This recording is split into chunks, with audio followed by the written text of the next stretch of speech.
Welcome back to my channel Arko's lifestyle. কেমন আছো তোমরা সবাই? আশা করি তোমরা সবাই অনেক ভালো আছো, সুস্থ আছো। আমরাও কিন্তু তোমাদের আশীর্বাদ আর ভালোবাসায় অনেক ভালো আছি। আমি শিল্পা, আমার নতুন একটা ব্লগে তোমাদের সকলকে জানাই অনেক অনেক স্বাগত। তো চলো আরও একটা নতুন ব্লগ শুরু করি তোমাদের সঙ্গে নিয়ে। আর আজকে ব্লগটা আশা করছি সবার ভালো লাগবে, পুরো ব্লগটা স্কিপ না করে দেখতে থাকো। আজকে ব্লগটা শুরু করলাম আমার স্কিন কেয়ার দিয়ে। বলতে পারো আজকে ব্লগটা একটা রিকোয়েস্টের ব্লগ। একটা দিদিভাই বলেছিল আমাকে যে আমি কিভাবে আমার স্কিন কেয়ার করি, কোন কোন প্রোডাক্ট ইউজ করি সেগুলো নিয়ে একটা ভিডিও করতে। তো জানি না কতটা ডিটেলসে করতে পারবো, তবে চেষ্টা করব কিছুটা তোমাদের সঙ্গে শেয়ার করার। আর সত্যি বলতে এখন বাচ্চা নিয়ে সেরকম একটা স্কিন কেয়ার নিতে পারি না, তবে যতটুকুই করি তোমাদের সঙ্গে শেয়ার করব। আর এদিকে দেখো, এগুলো না ফ্লিপকার্ট থেকে নেওয়া হয়েছিল অনেক দিন আগে, প্রায় 1.5 মাস মতো হয়ে যাবে। তো তখন থেকেই আমি ব্যবহার করছি, দেওয়ালের মধ্যে আটকানো ছিল। হঠাৎ করে আজকে দেখছি যে কীরকম মানে বর্ষায় দেওয়ালগুলো ভিজে থাকে, তো ওই জন্য কীরকম একটা ভুলো টাইপের পড়েছে। তার জন্য ব্যালকনিতে রোদে দিয়েছিলাম কিছুক্ষণ, আর এখন একটা টিস্যু দিয়ে পরিষ্কার করে নিচ্ছি। আসলে বর্ষাকালে না কাঠের কোনো জিনিস থাকলে সেগুলোতে দেখো একটু ভুলো টাইপের পড়ে যায়। আরও কয়েকটা জিনিস আছে কাঠের, ওগুলোতেও ওরকম অবস্থা হয়েছে। আর আমাদের ব্যালকনিতে সেরকম পরিমাণে সূর্যের আলো আসে না যে সেগুলোতে রোদে দেব। আর এদিকে ফ্রিজে দেখো কাশ্মীর হয়ে গেছে পুরো। তোমাদেরকে তো আরও একদিন দেখালাম পরিষ্কার করা, আবার দেখো কিছুদিনের মধ্যে আবার পুরো বরফে ঢেকে গেছে। কোনো জিনিস আর ডিপের মধ্যে রাখতে পারছি না।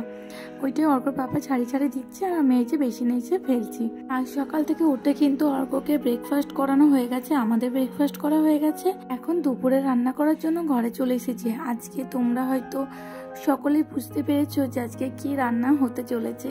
আজকে করব বিরিয়ানি। আজকে রবিবার, তো এবার রবিবারে আমরা সাধারণত চিকেনটা খাই। এবার আগের দিন যেহেতু মাংস ঝোল করা হয়েছিল, তাই আজকে কিন্তু বিরিয়ানি করব। ওদিকে মাংসের গ্রেভি প্রায় আমি রেডি করে ফেলেছি, আর এদিকে ভাতটা বসাতে দিয়ে দিচ্ছি। আর এখন এই যে টক দই দিয়ে দিয়েছি, এখন একটু ভালো করে মিক্স করে নেবো। আর আজকে ওই যে সকালে যে প্যাকটা আমি মুখে লাগিয়েছিলাম, ওটা একটা অ্যাকনি ক্লে মাস্ক। আসলে আমার মুখে একটু পিম্পলস হয়, তো ওই জন্য কিন্তু আমাকে ব্যবহার করতে হয়। তো যাই হোক, চলো এদিকে গ্রেভি কিন্তু একদম শেষের দিকে হয়ে গেছে। এদিকে বেরেস্তা আগেই ভেজে রেখে দিয়েছি, আর এখন কিন্তু আমি বিরিয়ানিটা লেয়ার দিয়ে নেবো।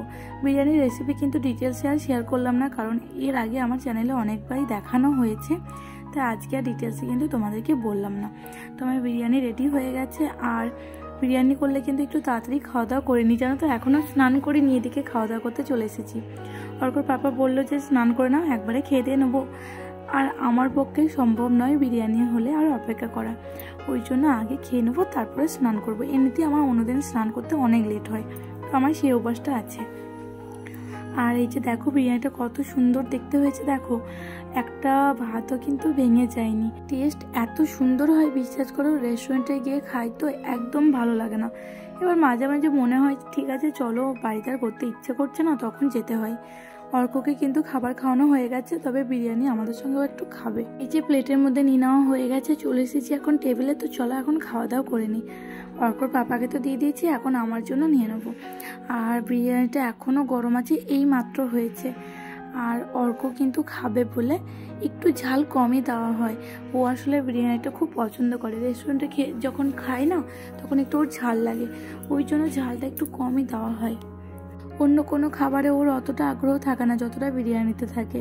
3 জনেরই কিন্তু বিরিয়ানি খুব পছন্দ, সব থেকে বেশি আমার। তো যাই হোক, খাওয়া দাওয়া করে আসি। এই যে দেখো স্নান টান করে চলে এসেছি। আজকে বললাম না খাওয়া দাওয়া করেছি, তারপরে স্নান করেছি। এখন বাজে প্রায় 1:30 মতো।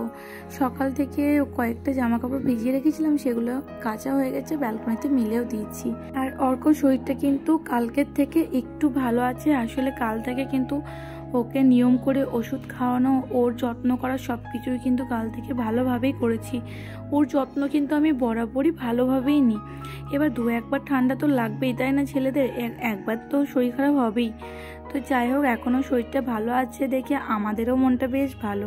আজকে ওকে স্নান করানোর সময় এত কান্নাকাটি শুরু করেছিল। আসলে ওর শরীর খারাপ থাকলে স্নান করতে চায় না, আর না হলে স্নান করতে কিন্তু খুব পছন্দ করে। ওই জন্য আজকে একটু কষ্ট হয়েছে ওকে স্নান করাতে।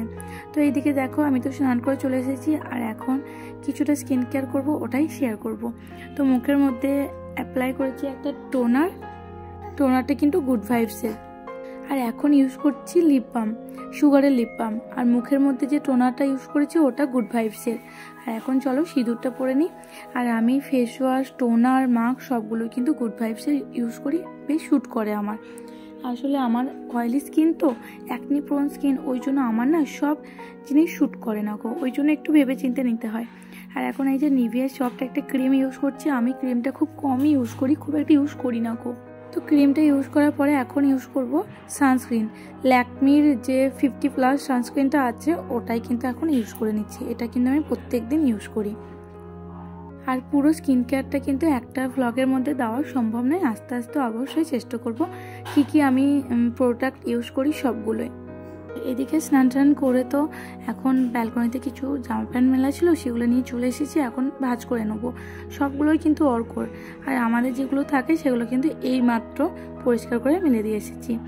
অর্কর জামা প্যান্ট তো প্রত্যেক দিন 2 থেকে 3টে কি তারও বেশি নোংরা হয়, প্রত্যেক দিন পরিষ্কার করতে হয়। তাই আবহাওয়া খারাপ থাকলে তখন খুব চিন্তায় পড়ে যায় যে সেগুলো শুকাবে কি করে।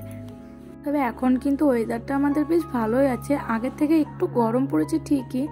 আসলে হঠাৎ করে ঠান্ডা, হঠাৎ করে গরম পড়ছে তো, তাই বাচ্চাদের কিন্তু একটু অ্যাডজাস্ট করতে সমস্যা হচ্ছে, ওই জন্য ওদের কিন্তু শরীর খারাপ হয়ে গেছে। এখানে অনেক বাচ্চাদেরই কিন্তু এখন শরীর খারাপ। চলো কাজগুলো করে নিই, ফ্রি হয়ে তারপরে আসছি। এদিকে আমি কাজ করছি আর অর্কর অবস্থা দেখো, ও কিন্তু নিজের মতো ব্যস্ত। আর খাওয়া দাওয়ার পরে ওর পাপা কিন্তু একটু শুয়ে আছে। আর এই যে ব্যালকনিতে জামা প্যান্ট সব মেলে দিয়েছি, যেগুলো এই স্নান করার সময় কেচেছি। আর এখন বাজে 3:30 4টে মতো। আমাদের গণেশ ঠাকুরটা আজকে বিসর্জন করব। গড বিসর্জন তো আগে করে দিয়েছি। ঠাকুরের মূর্তিটা ছিল আসলে যেখানে সন্ধে দিই, পুজো দিই, সেখানেই রেখে দিয়েছি। আর এখানে তো কোনো পুকুর নেই, কোথায় বিসর্জন করব সত্যি জানা ছিল না। তবে আমাদের মন্দিরে নিচেতে ওখানে দেখলাম একটা গামলায় জল নিয়ে তার মধ্যে বিসর্জন করলো। তো সেখান থেকে দেখে এসে আমরা কিন্তু একটা গামলার মধ্যে জল নিয়ে নিয়েছি। আর এদিকে দেখো অর্কর বাবা ঠাকুরটা নিয়ে চলে এসেছে। এর মধ্যেই এখন ঠাকুরটাকে বিসর্জন করে দেবো, তাছাড়া তো আমাদের কোনো উপায় নেই, তাই না? আর এখানে কিন্তু আশেপাশে 2-1টা ঠাকুর বিসর্জন হয়েও গেছে। আমাদের কোয়ার্টারের বাইরেই 2টো ঠাকুর এসেছে, তার মধ্যে একটা বিসর্জন হয়ে গেছে। আর ওটা দেখি আমরাও কিন্তু করে দিয়েছি। আর এখন বেরিয়ে যাব বলে ঠাকুরকে সন্ধে দিয়ে নিচ্ছি, ঠাকুরকে সেবাও দিয়ে নেব। আর আমি রেডি হয়ে পড়েছি। এখন বাজে প্রায় 5টা মতো হবে, বেরিয়ে যাব একটু শপিং মলে। আসলে কালকেই আসার কথা ছিল, অর্কর শরীরটা খুব খারাপ বলে আর আসেনি। তবে আজকেও শরীরটা একটু ভালো আছে দেখে চলে এসেছি। এখানে কিন্তু এখন খুব গরম পড়েছে জানো তো। এবার শপিং মলের ভেতরে তো এসি চলেছে, কারণে খুব ঠান্ডা থাকে। তাই ওকে বাড়ি থেকেই ফুল হাতা জামা প্যান্ট পরে এসেছি। তবে রাস্তায় এত গরম, ছেলে কিন্তু এমন ধারায় ঘেমে গিয়েছিল কি বলবো। আমার আসলে ভুল হয়েছে জানো তো, বাড়ি থেকে পরিয়ে আনা। এখানে এসে যদি পড়তাম তাহলে খুব ভালো হতো। বুঝতে পারিনি বাইরে এতটা গরম হবে। তো দেখো ভেতরে এত ভিড় আজকে। আসলে আজকে সানডে না, স্যাটারডে সানডে খুব ভিড় হয় জানো তো। সবারই প্রায় ছুটি থাকে, তো তারাই তো আসার চেষ্টা করে।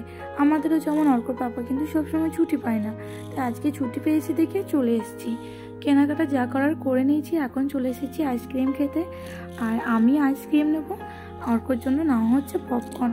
আসলে ওর ঠান্ডা লেগেছে তো, তাই ওর জন্য পপকর্ন নেওয়া হচ্ছে। তো যাই হোক চলো আজকে ব্লগটা এখানে শেষ করছি। যারা নতুন আছে চ্যানেলটাকে সাবস্ক্রাইব করে পাশে থেকো। সবাই ভালো থেকো, সুস্থ থেকো। দেখা হবে পরের একটা নতুন ব্লগের সঙ্গে।